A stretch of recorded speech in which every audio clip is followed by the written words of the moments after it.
দাজ্জালের নাম তো আপনারা শুনেছেন। ভয়ঙ্কর ডেঞ্জারাস একটা ক্যারেক্টার। পৃথিবীর শুরু থেকে শেষ পর্যন্ত এর চেয়ে বড় ফিতনা আসেনি, আসবেও না। দাজ্জালের ফিতনা। সে তার এক চোখ থাকবে, আরেক চোখ এরকম বন্ধ থাকবে। এখানে লেখা থাকবে কাফারা। কোনোভাবেই তাকে দমানো যাবে না, হত্যা করা যাবে না। আল্লাহ নবী ঈসা আলাইহিস সালাম তাকে হত্যা করবেন। দাজ্জাল আমাদেরকে যে সমস্ত জিনিস দিয়ে ফিতনায় ফেলবে, ওই ফিতনাগুলোর সলিউশন আল্লাহ তাআলা সূরা কাহফের ভিতরে রেখে দিয়েছেন। দাজ্জাল চারটা জিনিস দিয়ে আমাদেরকে ফিতনায় ফেলবে। দ্যাটস ট্রায়াল অফ ফেথ, এক নাম্বার। ঈমানের পরীক্ষায় সে আমাদেরকে ফেলবে, আমাদের বিশ্বাস নিয়ে ছিনিমিনি খেলবে সে। এটার সলিউশন আছে সূরা কাহফ, আমি বলবো আস্তে আস্তে। দুই নম্বরে দাজ্জাল আমাদেরকে ফিতনায় ফেলবে দ্য ট্রায়াল অফ ওয়েলথ, সম্পদ দিয়ে সে আমাদেরকে ফিতনায় ফেলবে। তিন নম্বর দ্য ট্রায়াল অফ নলেজ, জ্ঞান দিয়ে সে আমাদেরকে ফিতনায় ফেলবে। চার নম্বর দ্য ট্রায়াল অফ পাওয়ার, ক্ষমতা দিয়ে সে আমাদেরকে ফিতনায় ফেলবে। দাজ্জাল চারটা জিনিস দিয়ে আমাদেরকে পরীক্ষায় ফেলবে। কয়টা? এক হচ্ছে ইমানি পরীক্ষা, দুই হচ্ছে সম্পদ দিয়ে পরীক্ষা, তিন হচ্ছে জ্ঞান দিয়ে পরীক্ষা, চার হচ্ছে ক্ষমতা দিয়ে পরীক্ষা। সে ইমানের পরীক্ষায় আমাদেরকে ফেলবে। সে এসে বলবে আমি তোমার রব, এবং এটা প্রমাণ করার জন্য যা যা দরকার আল্লাহ তাআলা তাকে সব দিবেন।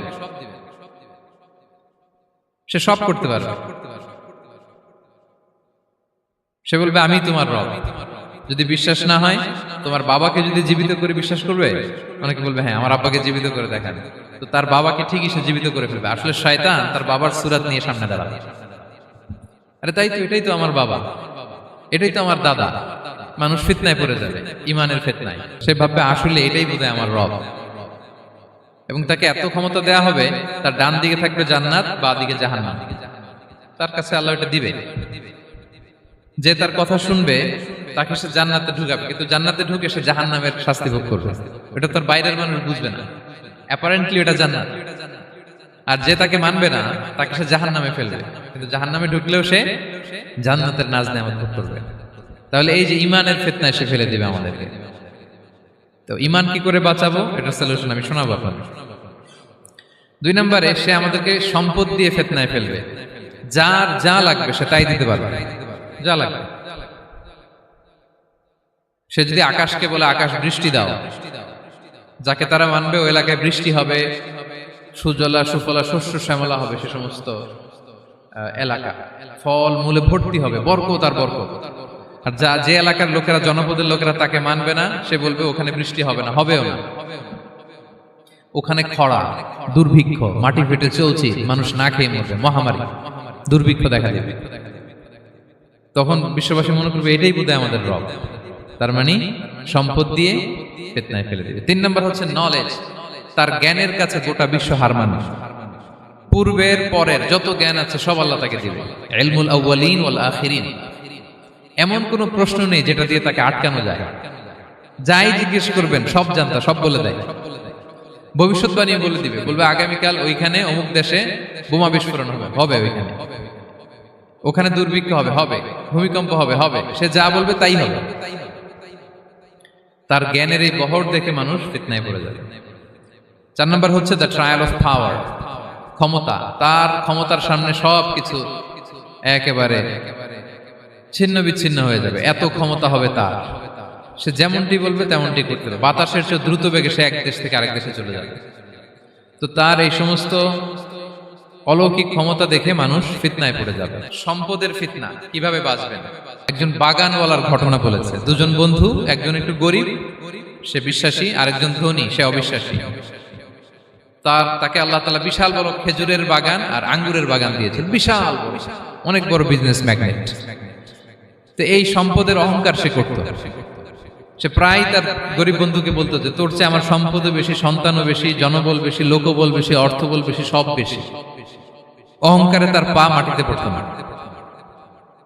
আর সে আখিরাতে অবিশ্বাস করত, এবং সে বলতো যে এই সম্পদ আমারে বাঁচাবে, চিরকাল আমাকে স্মরণীয় করে রাখবে, এই সম্পদ কোনোদিন যাবে না। অনেক বড় বড় ধনীরা আছে, তারা এরকম মনে করে যে আমি এত বড় সিআইপি, হ্যাঁ, আমি এত বড় বিজনেস ম্যাগনেট, এই দিন বোধহয় আর চেঞ্জ হতে পারে না, আমার আজীবনই বোধহয় এত পাওয়ার থাকবে, এত সম্পদ থাকবে। এটা ভুল ধারণা। এটা কি ভুল ধারণা? এই যে তুরস্কে দুর্ভিক্ষ হইল না, আপনারা দেখছেন না যে অনেক সম্পদের মালিক বাড়ি ঘর ভেঙে রাস্তার ফকির, এখন ওই যে ডিফিউজিদের জন্য যে খাবার আসছে ওখানে লাইনে দাঁড়াইছে, কারণ এখন লাইনে না দাঁড়ালে খাবারও তো মিলবে না। 1000 কোটি টাকার মালিক ছিল, ভেঙে চুরে সব শেষ। এখন রিলিফের নেওয়ার জন্য দুস্থদের কাতারে ওখানে দাঁড়াইছে, কারণ দাঁড়াইলেই কিছু খাবার পাওয়া যাবে, খিচুড়ি পাওয়া যাবে, তা না হলে তো খাবারটাও মিলবে না। এই যে বঙ্গবাজারে আগুন লাগলো আমাদের বাংলাদেশে, 20টা-25টা দোকান ছিল অনেকের যাদের অন্যান্য বিজনেস আছে তারা হয়তো সার্ভাইভ করতে পারতেছে, কিন্তু এমন অনেক ব্যবসায়ী ছিল সব শেষ, জ্বলে পুড়ে তার টাকা পয়সা পুঁজি স্বপ্ন সব শেষ। তো ধনীকে গরিব বানাতে আল্লাহর 1 সেকেন্ডও লাগে না। ওই বিশাল প্রাসাদ থেকে টেনে ভাঙ্গা থালা হাতে দিয়ে রাস্তায় নামাইতে আল্লাহর কয় সেকেন্ড লাগে বলেন তো? 1 সেকেন্ডও লাগে না। সো এই লেসনটা কিন্তু আমাদের নিতে হবে। এবং ওই ব্যক্তির নসিবে তাই ঘটেছিল, সে যখন অহংকার করতেছিল আল্লাহ তাআলা আকাশ থেকে হুসবান একটা আগুন পাঠালো। ওই আগুন এসে তার আঙ্গুরের বাগান, তার খেজুরের বাগান, বিশাল মাইলকে মাইল এই বাগান জ্বালিয়ে পুরো মুহূর্তের মধ্যে সারখার করে, এবং মুহূর্তের মধ্যে সে পথের ভিখারি, ফকির। এই ঘটনাটা এনে আল্লাহ তাআলা সম্পদশালীদেরকে রিমাইন্ডার দিলেন যে এই সম্পদের ফিতনায় তোমরা পড়ে যেও না। আমরা সম্পদশালী হলে বাস্তবতা অনেক সময় ভুলে যাই। সূরাতুল হুমাজাতে আল্লাহ তাআলা বলেন ইয়াহসাবু আন্না মালাহু আখলাদা, সম্পদশালীরা মনে করে এই সম্পদ আমাকে চিরকাল বাঁচিয়ে রাখবে, চিরকাল বোধহয় এই সম্পদ আমার হাতে থাকবে। না, এটা হাতের ময়লা, আজ আছে কাল নাই, যে কোনো সময় চলে যেতে পারে। এটা হচ্ছে ম্যাটেরিয়ালিস্টিক আউটলুক, বস্তুবাদী চিন্তা থেকে এই আমাদের ধনী ভাইদের এই সমস্যাটা হয়। ভোগবাদী চিন্তার প্রভাব আর কি। সম্পদ যখন হাতে থাকে ধরাকে সরাজ্ঞান করে, মনে করে যে সবই আমার কন্ট্রোলে। না, আপনারে ওই গরিবের কাতারে আনতে, ওই রিলিফের সম্পদ নেয়ার জন্য ওই লাইনে দাঁড় করাইতে আল্লাহর 1 সেকেন্ডও লাগে না। এটা খেয়াল রাখতে হবে। আমরা যখন প্রাইভেট কারে চড়ি মাঝে মাঝে অনেকে এসে হাত পাতে, এদেরকে ছোট করা যাবে না। গল্পটা আল্লাহ ভিন্ন করতে আল্লাহর 1 সেকেন্ডও লাগে না। ওইদিকে আমি দাঁড়ায় হাত পাততাম আর উনি প্রাইভেট কারে বসে থাকতো। আল্লাহ চাইলে এরকম করতে পারতেন না? পারতেন। তো এখান থেকে আমাদের জন্য শিক্ষা হচ্ছে সম্পদ এটা ক্ষণস্থায়ী, আজ আছে কাল নাই, এটা ক্ষণস্থায়ী, এটাকে এভারলাস্টিং মনে করা যাবে না। এভারলাস্টিং হচ্ছে আখিরাত। ওয়ালাল আখিরাতু খায়রুল লাকা মিনাল উলা, আখিরাত তোমার জন্য দুনিয়ার চেয়ে শ্রেষ্ঠ। এবং আল্লাহ তাআলা দৃষ্টান্ত একটা দিয়েছেন যে দুনিয়ার জীবনটা হচ্ছে কামা, ওই পানির মতো যেটা আনজালনাহু মিনাস সামা, আকাশ থেকে নাজিল করেছি। ওই পানি ক্ষেতের মধ্যে পড়ে ফসল, ফুল ফসল হয়েছে। এরপরে যখন ফসল কাটা হয় ওই ক্ষেত খামার এগুলো তৃণলতা হয়ে যায়, ভুসির মতো হয়ে যায়। তখন বাতাসের ঝাপটায় একবার এদিকে যায় একবার ওদিকে যায়। অনেক লম্বা উপমা, আমি সংক্ষেপে বললাম। তো শেষ আউটপুটটা হচ্ছে এটা, সম্পদ এটা মুহূর্তেই চলে যেতে পারে। সম্পদ উপার্জন জায়েজ আছে, মুসলিমরা সম্পদ উপার্জন করতে পারবে, কোনো অসুবিধা নাই। আপনি যদি ধনী হন এটা ভালো, ফলে আপনি যাকাত দিতে পারবেন, অসহায় দুস্থদের সহায়তা করতে পারবেন, কন্ট্রিবিউট করতে পারবেন। আপনি সম্পদ হাতের মুঠোয় নেবেন, কন্ট্রোল করবেন, কিন্তু এই দিকে স্থান দিবেন না। দ্যাটস ইট, তাহলেই হবে। আমরা সম্পদ কি করতে পারবো? উপার্জন করতে পারবো, কিন্তু হৃদয়ে স্থান দিতে পারবো না। হৃদয়ে স্থান থাকবে আখিরাতের। এই মাইন্ডসেট যদি আপনি গড়ে তোলেন তাহলে সম্পদের ফিতনা আপনি কখনো পড়বেন না। জ্ঞানেরও কিন্তু এলেমেরও একটা গরম আছে, যার এলম আছে তার মধ্যে এই সমস্যাটা কাজ করে। সেটার জন্য আল্লাহ তাআলা মুসা আলাইহিস সালাম, খিজির আলাইহিস সালামের ঘটনা বলেন। মুসা আলাইহিস সালাম হচ্ছে বনি ইসরাইলের নবী, আর খিজির আলাইহিস সালাম কেউ বলেছেন নবী, কেউ বলেছেন আল্লাহর ওলি। আসলে আরবিতে ওনার নাম খদির, আমরা বাংলায় বলি খিজির। খদির মানে সবুজ।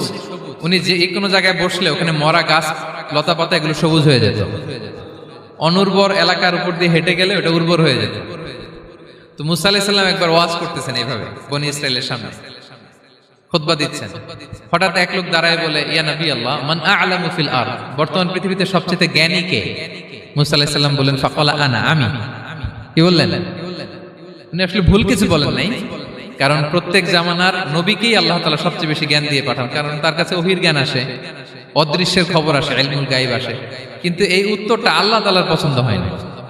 আল্লাহ তাআলা চাচ্ছিলেন মুসা যদি বলতো আল্লাহ তাআলাই জানে কি জ্ঞানী, বা আল্লাহই সবচেয়ে জ্ঞানী, এরকম হলে ভালো হতো। কিন্তু মুসা আলাইহিস সালাম কি বলছে?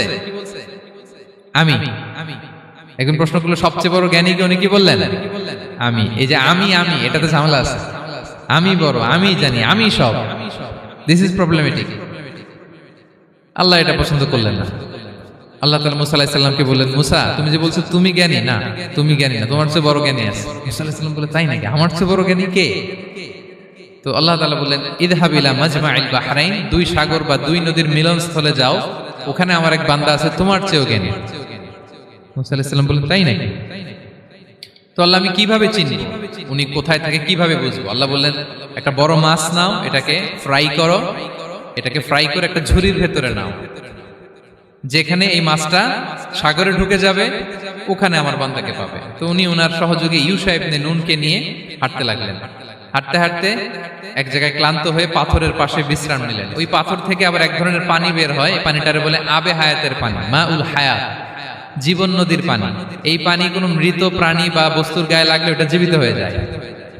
তো ওনারা পাথরে হেলান দিয়ে বিশ্রাম নিচ্ছিলেন, ওই পানি ওই ফ্রাই করা মাছের গায়ে লাগার সাথে সাথে মাছ জীবিত হয়ে ঝুড়ি থেকে বের হয়ে সাগরে ঢুকে গেছে।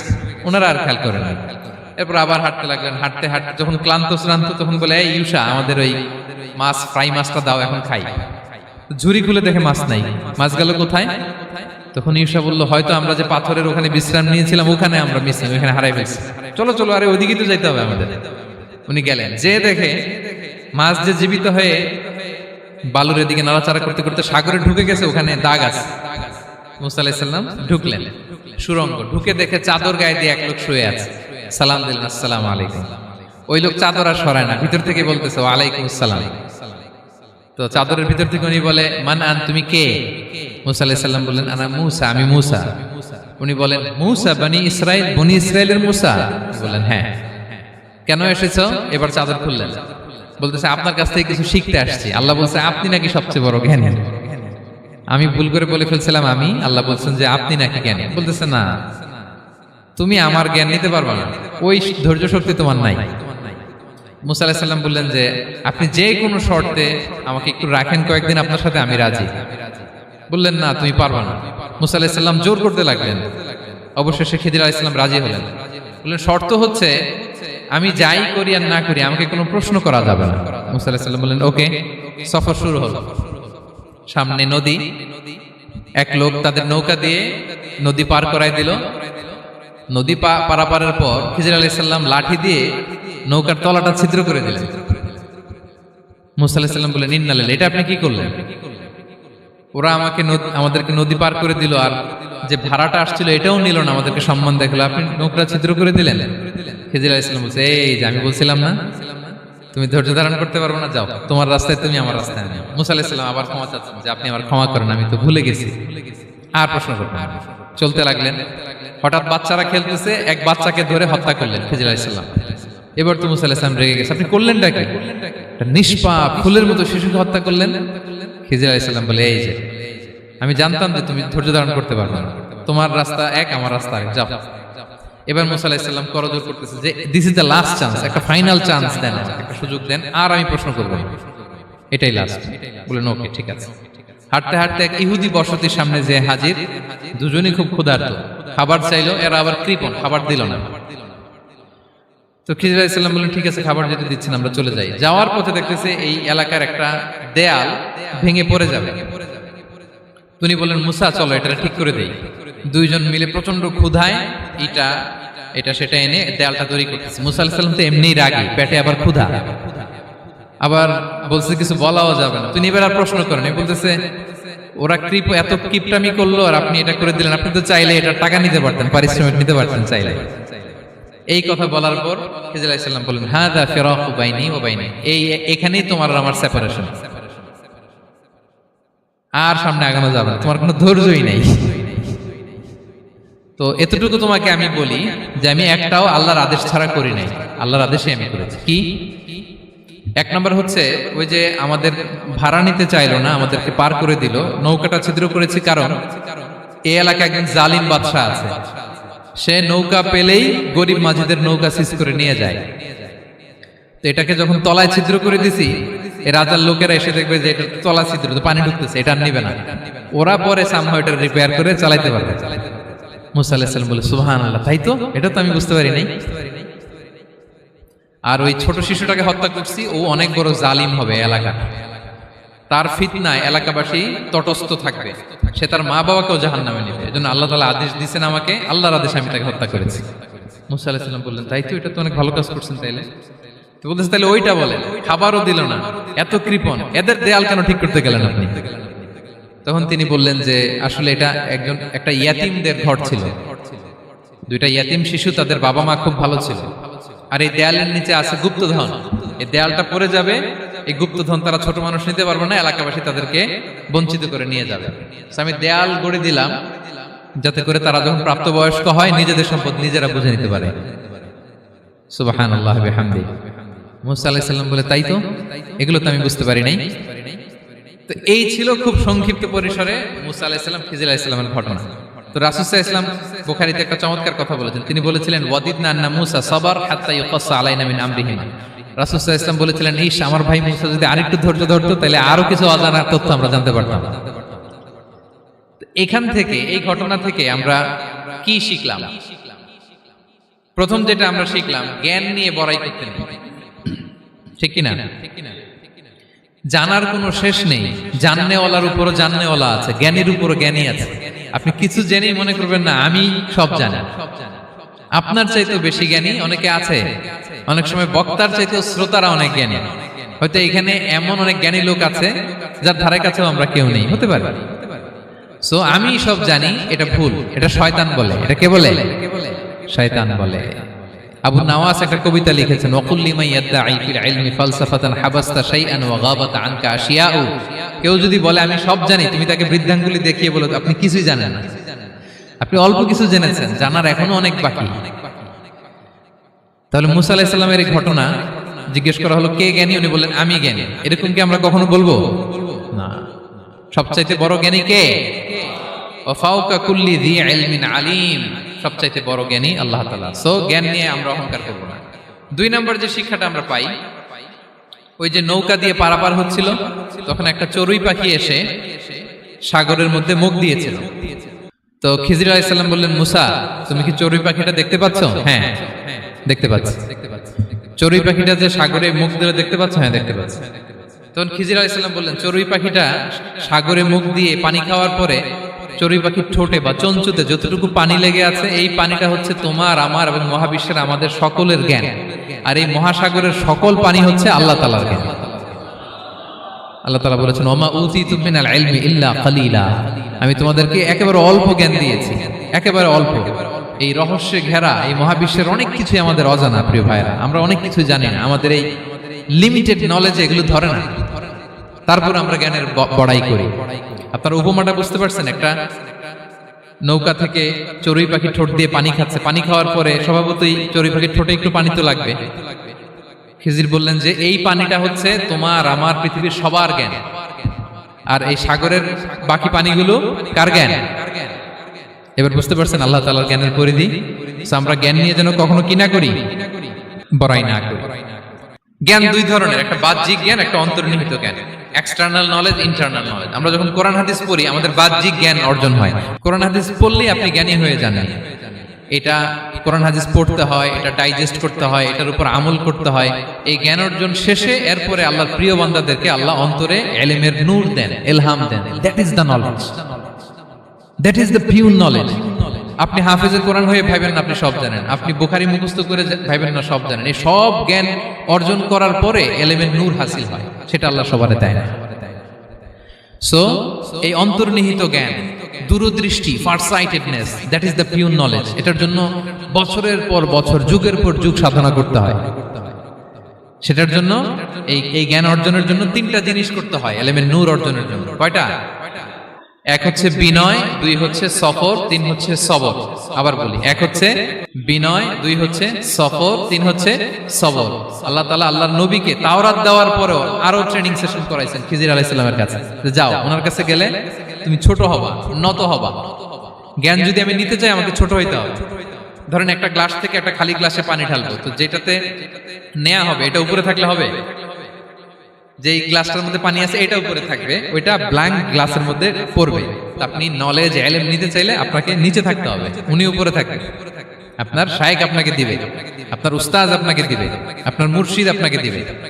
বুঝতে পেরেছেন? তাহলে আমাদেরকে হাম্বলনেস লাগবে, শিখতে হইলে হাম্বল হইতে হয়, বিনয়ী হইতে হয়। আচ্ছা 2 নাম্বার সফর করতে হয়, এটা আল্লাহ মুসা আলাইহিস সালামকে দিয়ে করাইছেন, যাও পিছে পিছে উস্তাদের পিছে পিছে ঘুরো।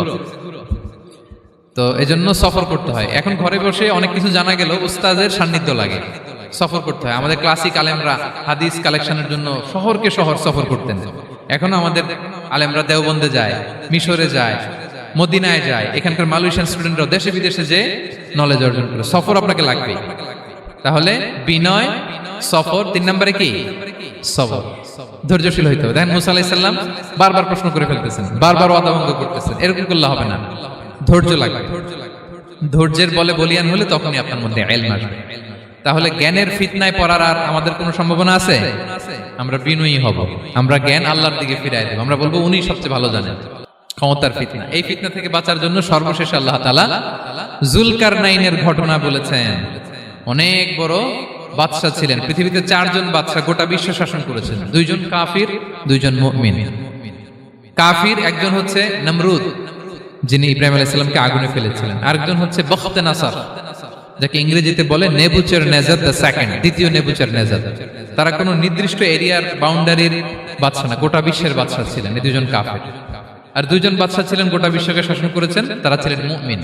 একজন হচ্ছে সুলাইমান আলাইহিস সালাম, আল্লাহর নবী, আরেকজন হচ্ছে যুলকারনাইন, গোটা বিশ্ব শাসন করেছেন, প্রাচ্য থেকে পাশ্চাত্য সব জায়গায় তিনি গিয়েছেন, ইসলামের বাণী প্রচার করেছেন, জালিমদেরকে শায়েস্তা করেছেন। তো এরকম দিক বিদিক তিনি জয় করতেছিলেন। অনেকে যুলকারনাইনকে আলেকজান্ডার দ্য গ্রেটের সাথে গুলিয়ে ফেলে না। ম্যাসিডোনিয়াতে যে আলেকজান্ডার দ্য গ্রেট ছিল, উনি আর যুলকারনাইন এক নন। যুলকারনাইন হচ্ছে আল্লাহ তাআলার প্রিয় একজন বান্দা, অনেক বড় সাহসী বীর পুরুষ ছিলেন, গোটা বিশ্বে ইসলাম প্রচার করেছেন। করতে করতে করতে করতে অনেক বড় ঘটনা, আমি সব শেষের ঘটনাটা বলি। উনি জর্জিয়া, বর্তমান যে জর্জিয়ার তিবলিসি এরিয়া, এখানে এসে একটা এলাকার সন্ধান পেলেন, যারা ওনাকে এসে বলল যে এখানে একটা জঙ্গলি গ্রুপ আছে যাদের নাম ইয়াজুজ মাজুজ, তারা এসে আমাদের উপর হামলা করে। হে যুলকারনাইন, আমরা আপনাকে ট্যাক্স কালেক্ট করে দিচ্ছি, আপনি তাদের মাঝে আর আমাদের মাঝে একটা প্রাচীর তৈরি করে দেন। আপনারা ইয়াজুজ মাজুজের নাম শুনেছেন না? ইংরেজিতে বলে গগ ম্যাগগ। নূহ আলাইহিস সালামের 4 সন্তান ছিল, হাম, সাম, ইয়াফাস, কানাআন। এই ইয়াফাসের বংশধর হচ্ছে ইয়াজুজ মাজুজ, জঙ্গলি, হাজার হাজার শুধু বংশ বিস্তার করে। তারা এসে লোকালয়ে মানুষের উপর আক্রমণ করে, তাদের গবাদি পশু এগুলো ছিনিয়ে নেয়, ফলমূল খেয়ে ফেলে। তো যুলকারনাইন বাদশার কাছে যখন বিচার দেওয়া হলো, উনি বললেন ঠিক আছে, তোমাদের ট্যাক্স দেয়া লাগবে না, তোমরা শারীরিক পরিশ্রম করে আমাকে সাহায্য করো। তো উনি বর্তমানে হচ্ছে এক পাশে কৃষ্ণ সাগর, ব্ল্যাক সি, আরেক দিকে কাস্পিয়ান হ্রদ বা কাস্পিয়ান সাগর, এর মাঝখানে 1200 কিলোমিটার লম্বা মাউন্টেন রেঞ্জ, পাহাড়ি এরিয়া, আপনারা গুগলে দেখবেন। এইখানে 2 পাহাড়ের মাঝখানে ফাঁকা জায়গায় তিনি বড় বড় লোহার পাত প্রথিত করলেন, গেড়ে দিলেন। এরপরে তামা, সীসা গালিয়ে বিশাল একটা ওয়াল তৈরি করলেন। এটা যুলকারনাইন উনার বানানো ওয়াল বা ড্যাম, প্রাচীর। এখন আর ইয়াজুজ মাজুজ আসতে পারে না, ওরা আর আসতে পারে না। ওরা প্রতিদিন এটা ভাঙার চেষ্টা করে, কিন্তু ভাঙতে ভাঙতে আরেকটু ভাঙলেই ভেঙে যাবে। ওরা বলে আগামীকাল ভেঙে ফেলবে, ইনশাল্লাহ বলতে ভুলে যায়। এজন্য এরপরের দিন এসে দেখে আবার এটা আগের মতো হয়ে আছে। কিয়ামতের আগ দিয়ে ওদের মধ্যে এই ইনশাআল্লাহর প্রেরণা আসবে। তাদের একজন বলে উঠবে, আগামীকাল ইনশাআল্লাহ আমরা এটা ভেঙে খান খান করে দেব, ঠিকই ভেঙে ফেলবে। তখন তারা ভেঙে চুরে কুটি কুটি ইয়াজুজ মাজুজের দল এসে হামলে পড়বে। সামনে পড়বে তাবারিয়া সাগর, একদল এসে তাবারিয়া সাগর এমন ভাবে খাবে, এই দল যাওয়ার পরে আরেক দল এসে এখানে যে সাগরে যে পানি ছিল এটা কল্পনাই করতে পারবে না। তারা পৃথিবীতে ফিতনা ফাসাদ করবে। ঈসা আলাইহিস সালাম তখন আসবেন, দোয়া করবে আল্লাহ তাআলার কাছে মুমিনরা, একটা মহামারী দিবে আল্লাহ তাআলা ইয়াজুজ মাজুজের মধ্যে, ওরা মরে যাবে সব। এরপর বিশাল এক পাখি এসে তাদেরকে আল্লাহর মর্জি মাফিক এমন এক জায়গায় ফেলে আসবে, কেউ জানবে না। তো তারা যে পচে গলে মাটির সাথে মিশেছিল, এই গলিত লাশ থেকে মাটি খুব উর্বর হয়ে যাবে। এরপর আল্লাহ তাআলা পৃথিবীর মধ্যে বারাকা দিবেন, কিছু রোপণ করলে তাড়াতাড়ি ফুলে ফেপে বড় বড় ফলমূল হচ্ছে। তো এটা কিয়ামতের আলামতের অন্য কোনো আলোচনায় হয়তো আমরা বলবো। তো যুলকারনাইন তিনি বিশাল এখানে প্রাচীর তৈরি করে দিয়েছিলেন, এবং প্রাচীর তৈরি করে দিয়ে তাদেরকে বলেছিলেন যে যতদিন আল্লাহ তাআলা চাইবেন এটা থাকবে, এবং যেদিন আল্লাহ তাআলার আদেশ আসবে এটা ভেঙে খান খান হয়ে যাবে।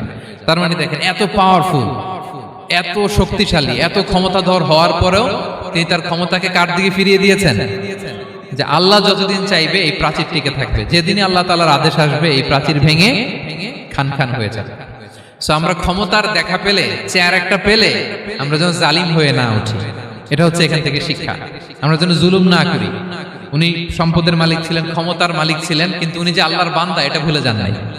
আমরা যখন ক্ষমতাশীল হই, আমরা যখন প্রধানমন্ত্রী হই, আমরা যখন প্রেসিডেন্ট হই, আমরা যখন পাওয়ারফুল হই, আমাদের সবচেয়ে বড় পরিচয় যে আমরা আব্দুল্লাহ, আল্লাহর গোলাম, এটা আমরা ভুলে যাই। আমাদের আসল পরিচয় কি? আমরা আল্লাহর গোলাম। আমরা যে আল্লাহর গোলাম, এই চিন্তাটা, এই সেন্সটা যদি আমাদের মাথায় থাকে, তাহলে ক্ষমতা আমাদেরকে দাম্ভিক বানাতে পারে না, আর ওই ক্ষমতা আমাদেরকে ফিতনায়ও ফেলবে না। তাহলে সম্মানিত সুধী, দাজ্জাল কয়টা জিনিস দিয়ে আমাদেরকে ফিতনায় ফেলবে?